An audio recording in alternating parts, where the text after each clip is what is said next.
गुरुवारच्या दिवशी ही कामं केल्याने कुटुंबाची रात्रंदिवसी प्रगती होत जाईल। कुटुंबात खूप त्रास आहे, खूप अडचणी आहेत, केलेले काम पूर्ण होत नाही किंवा जे काम आपण सुरू करू त्याच्यामध्ये अडथळे निर्माण होतात, प्रगती होत नाहीये किंवा नवरा बायकोचे सतत भांडण होत राहते।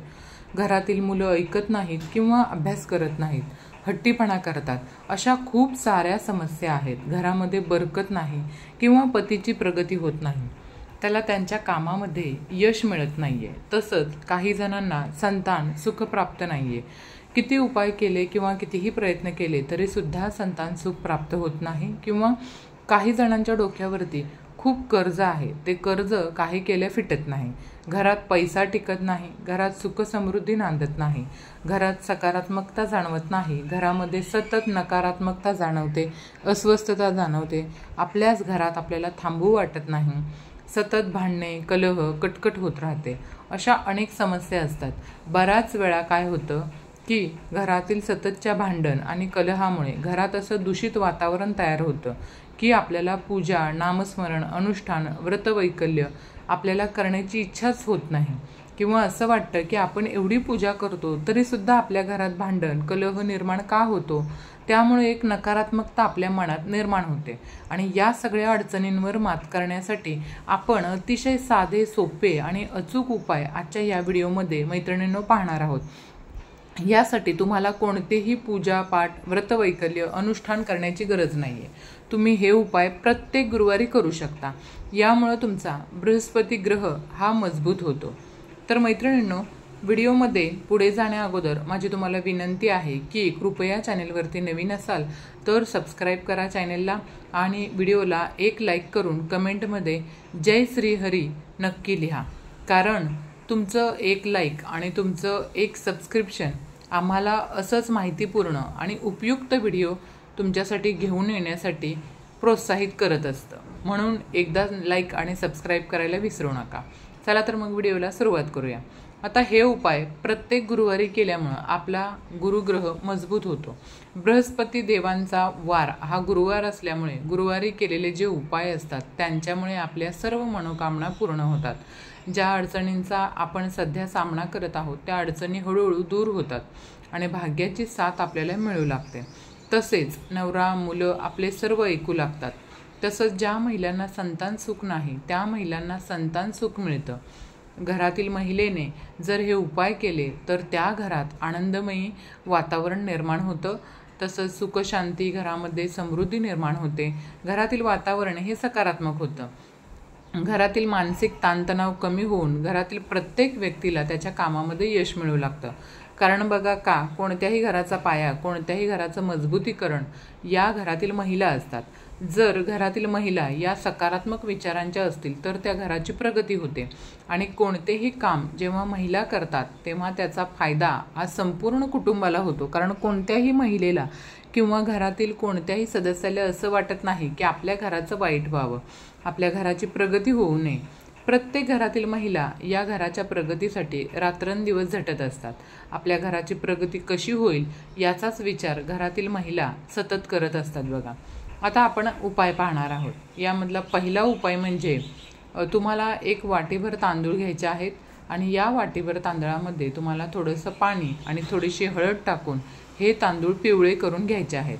आणि हे वाटीभर तांदूळ तुम्हाला तुमच्या घराच्या आसपास किंवा घराजवळ आणि जिथे पक्षी येतात किंवा तुमच्या गॅलरीमध्ये असेल, घराच्या छतावरती असेल, तुम्हाला हे वाटीभर तांदूळ पक्ष्यांसाठी ठेवायचे आहेत। आता कधी करायचं बघा, गुरुवारी सकाळी तुम्हाला हा उपाय करायचा आहे। यामुळे काय होतं तर जे पक्षी असतात तर ते पक्षी पिवळे तांदूळ खातात आणि आपल्याकडून न कळतपणे गुरुवारच्या दिवशी अन्नदान हे होत राहतं। त्यामुळं आपल्या कुंडलीतील गुरुग्रह हा मजबूत होतो, गुरुग्रह बृहस्पती देव आपल्यावरती प्रसन्न होतात आणि यामुळं आपल्या आयुष्यात, आपल्या जीवनात ज्या काही समस्या आहेत त्या आपल्याला हळूहळू कमी होताना दिसू लागतात। त्याच्यानंतर मैत्रिणींनो, दुसरा उपाय। आता दुसरा उपाय म्हणजे गुरुवारच्या दिवशी तुम्हाला तुमच्या जेवणामध्ये पिवळ्या पदार्थांचा समावेश करायचा आहे। जसं की हरभऱ्याची डाळ असेल, बेसन असेल, त्यापासून आपल्याला जी काही भाजी बनवायची असेल तर ती बनवायची, किंवा मग पिवळ्या रंगाच्या फळांचा आपल्या आहारामध्ये आपल्याला समावेश करायचा आहे।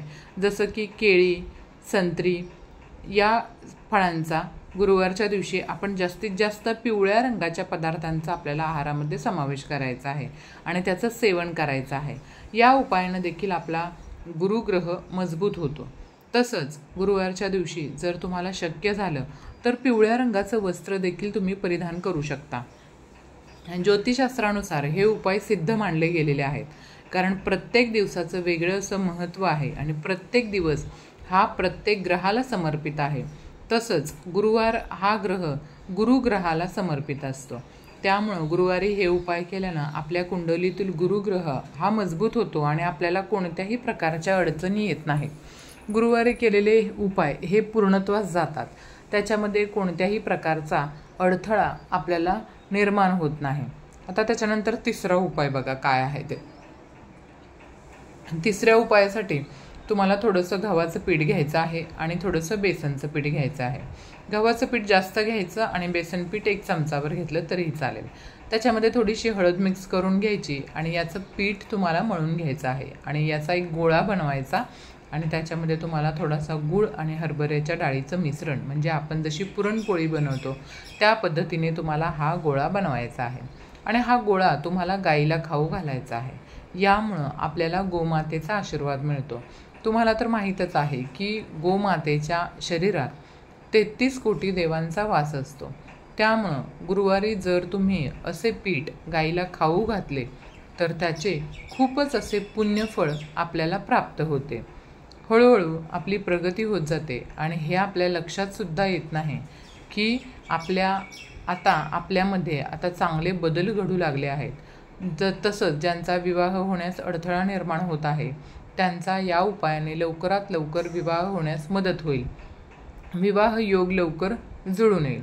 आता मैत्रिणींनो, चौथा उपाय पाहूया। चौथा उपाय असा आहे की गुरुवारच्या दिवशी तुम्हाला आंघोळीच्या पाण्यामध्ये चिमूटभर हळद टाकायची आहे आणि या पाण्याने तुम्हाला आंघोळ करायची आहे।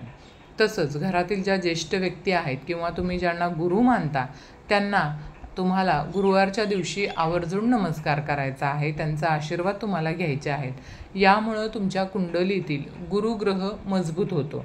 तसंच घरातील महिलांनी बघा गुरुवारच्या दिवशी आपले केस कधीही धुवू नयेत। गुरुवारच्या दिवशी केस धुतल्यानं आपला गुरुग्रह हा कमकुवत होतो आणि यामुळं गुरुवारच्या दिवशी केस कधीही धुवू नका।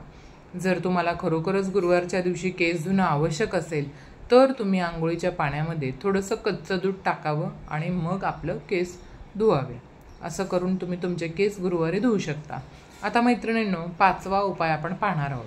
5वा उपाय असा आहे की गुरुवारच्या दिवशी तुम्हाला एका तांब्याच्या कलशामध्ये पाणी घेऊन त्यामध्ये तुम्हाला थोडंसं कच्चं दूध मिक्स करून घ्यायचं आहे। तसंच त्यामध्ये थोडीशी चिमूटभर हळद देखील टाकायची आणि हे पाणी तुम्हाला तुळशीला अर्पण करायचं आहे।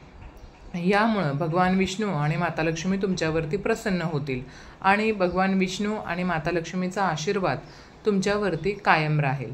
मैत्रिणींनो, गुरुवारच्या दिवशी तुम्ही सूर्याला जेव्हा अर्घ्य देता तेव्हा त्या पाण्यामध्ये तुम्हाला थोडासा गूळ आणि थोडीशी हळद मिक्स करून या पाण्याने तुम्हाला सूर्यदेवाला अर्घ्य द्यायचं आहे। यामुळं काय होतं, सूर्यदेव देखील तुमच्यावरती प्रसन्न होतील आणि तुम्हाला चांगलं आरोग्य देखील प्राप्त होईल। तसंच गुरुवारच्या दिवशी तुम्हाला केळीच्या झाडाची पूजा देखील करायची आहे। जर तुमच्या घरामध्ये किंवा घराच्या आसपास केळीचं झाड असेल तर गुरुवारच्या दिवशी तुम्हाला केळीच्या झाडाची पूजा नक्की करायची आहे, कारण केळीच्या झाडामध्ये भगवान विष्णूंचा वास असतो आणि जिथं भगवान विष्णू असतात तिथे माता लक्ष्मी असतेच।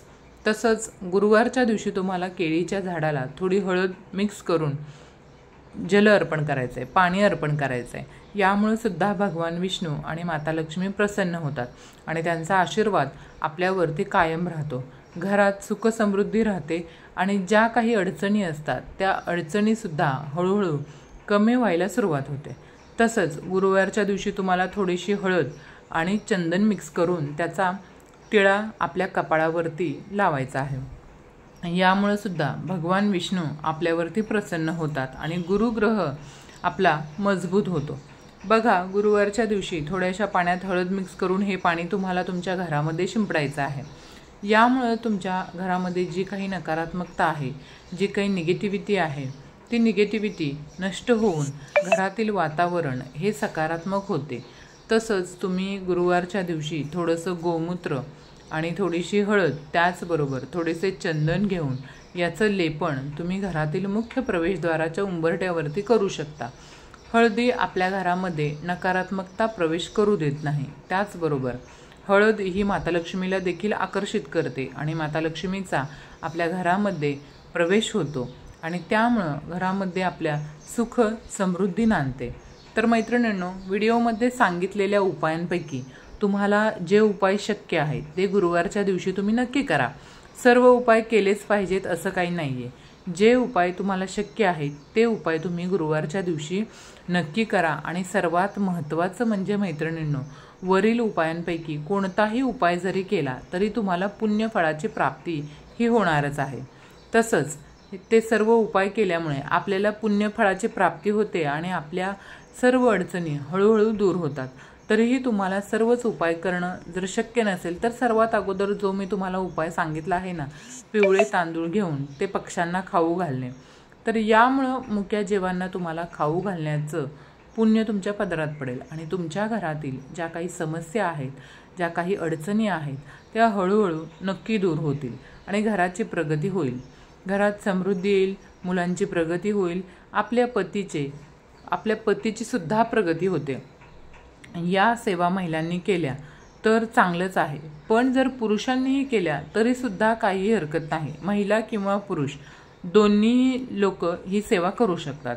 जर तुम्हाला हा माहितीपूर्ण व्हिडिओ उपयुक्त वाटला असेल तर व्हिडिओला एक लाईक नक्की करा आणि चॅनलला सबस्क्राईब करून प्रोत्साहित करा मला। तसंच हा व्हिडिओ संपूर्ण पाहिल्याबद्दल आपणा सर्वांचं मनापासून आभार, धन्यवाद। श्री स्वामी समर्थ, जय जय स्वामी समर्थ।